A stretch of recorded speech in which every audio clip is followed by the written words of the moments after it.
Morning, dear students. Now we have to discuss why were temples targeted.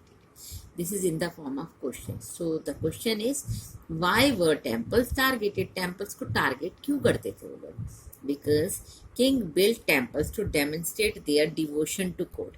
In the previous video, I told you kings temples को क्यों बनाता था? To demonstrate their devotion to God, अपनी भक्ति दिखाने के लिए, अपनी पावर दिखाने के लिए और अपनी वेल्थ को दिखाने के लिए.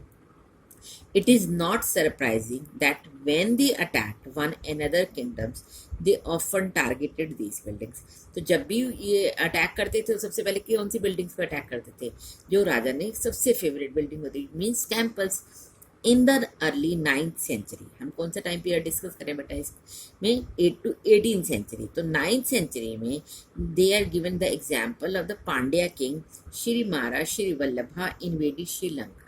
ठीक है, पांड्या किंग कहाँ पे? यहाँ तमिलनाडु के आसपास का एरिया में पांड्या किंग रूल करते थे और उन्होंने कहाँ पे इन्वेड किया, कहाँ पे आक्रमण किया? श्रीलंका पे. एंड डिफीटेड सेना वन. और किसको हराया था उन्होंने? कौन से राजा को आया था? सेना वन, किंग सेना वन. यहाँ मिलिट्री को सेना नहीं कह रहे, कि राजा का नेम है किंग सेना one. The Buddhist monk and chronicle Dhammakitty noted he removed all the valuable statues of the Buddha made entirely of gold in the jewel palace and the golden images in the various monasteries. All these he seized. तो Pandya king ने क्या क्या उससे छीना? जो भी Buddhist की gold की इमेजेस थी, जो उसने जेल से पैलेसेस बना रखे थे, तो they have to attack on their religious sentiments. सबसे पहले उनके धर्म मंदिरों पे, गुरुद्वारों पे जो उन्होंने बनाया तो उसको अटैक करते थे. तो वहाँ से जितना भी ज्वेल था, जितने भी हीरे जवाहरात थे वो ले लेते थे. क्योंकि उस टाइम ड्यूरेशन पे बेटा जितनी भी हमारी आइडल बनती थी, जितनी मूर्तियाँ बनती थी, किसकी बनी होती थी? गोल्ड एंड सिल्वर्स की. So they took all those idols or the deities of Buddhas and another those who were have to be constructed different jails.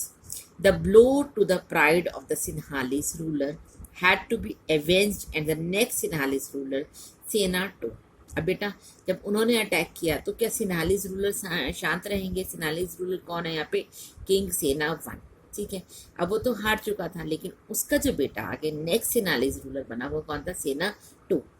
Ordered his general to invade Madurai. उन्होंने कहा दोबारा से तुम अटैक करो मदुरई पे, क्योंकि उन्होंने उनके पापा का सब कुछ छीना था. Now they have to attack and the capital of the Pandyas. Madurai क्या है? Capital of Pandyas. The Buddhist chronicle noted that the expedition made a special effort to find and restore the gold statue of the Buddha. उनका main theme क्या था? कि जो हमारे बुद्धा की gold की मूर्ति ले गए हम उसको वापस लेके आएंगे. Whatever they have taken they just have to send it back.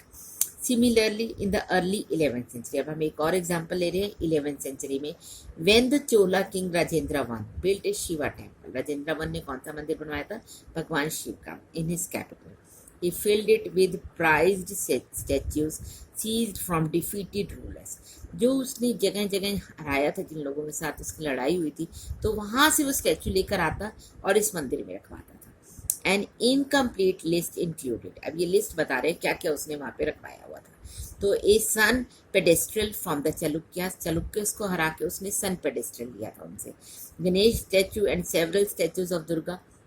Ganesh ji के बहुत सारे स्टैचूज, दुर्गा माता की, Nandi statue from the eastern Chalukyas पे किया, फिर ईस्टर्न चालुक्यास पे किया. And he has collected all this thing. Who has collected? Rajendra one.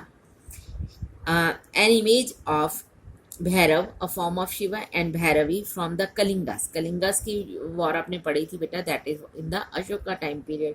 तो ये उड़ीसा के अंदर है कलिंगा. तो वहाँ से उसने भैरव और भैरवी की आइडल्स की इमेजेस को लिया. एक काली स्टैच्यू फ्रॉम द पालास और बंगाल. बंगाल में कौन रूल करते थे? पालास. और वो किसकी पूजा करते थे? माँ काली की. तो वहाँ से काली माता का स्टैचू लिया. तो हमने ये बताया कि फर्स्ट में पांड्या रूल ने अटैक किया श्रीलंका पे and he took so many things. क्योंकि वो बुद्धिस्ट को मानते तो वो गोल्ड की बुद्धिस्ट की स्टैचूज ले आया. तो यहाँ पर राजेंद्र वन का एग्जाम्पल दिया. राजेंद्र वन ने चालुक्य को डिफीट किया, ईस्टर्न चालुक्य को डिफीट किया, पालास को डिफीट किया, and he collected the statue from those places. He placed all these statues in the Shiva temple. Now we will discuss an Muslim ruler. अब यहाँ बात करें हम मोहम्मद गजनी की. प्रीवियस थर्ड चैप्टर में मैंने आपको गजनी के बारे में बताया था इन डिटेल, तो you can watch that video.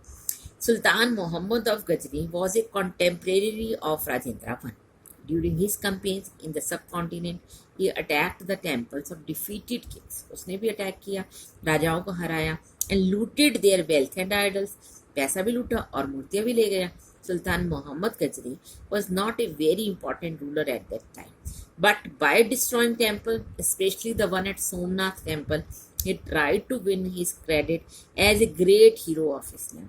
उसका बहुत बड़ा अच्छा इतिहास नहीं है. Just he has attacked so many places. और सोमनाथ पे तो उसने कितनी ही बार आके आक्रमण किया और यहाँ से उसने मूर्तियों को चुराया. ही ट्राई टू विन. वो क्या दिखाना चाहता था कि मैं इस्लाम का हीरो हूँ, मैं आता हूँ, लूटता हूँ और यहाँ से चला जाता हूँ. In the political culture of the Middle Ages, most rulers displayed their political might and military success by attacking and looting the places of worship of defeated rulers. तो उनका मेन टारगेट हम नहीं पढ़ रहे हैं ना. What we are discussing, why were temples targeted.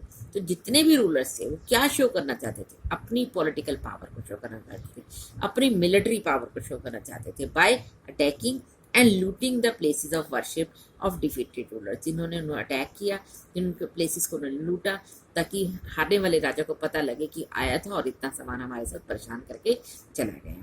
तो this was the reason why temples were targeted. I hope you enjoyed and understood the stories. Thank you. Have a good day.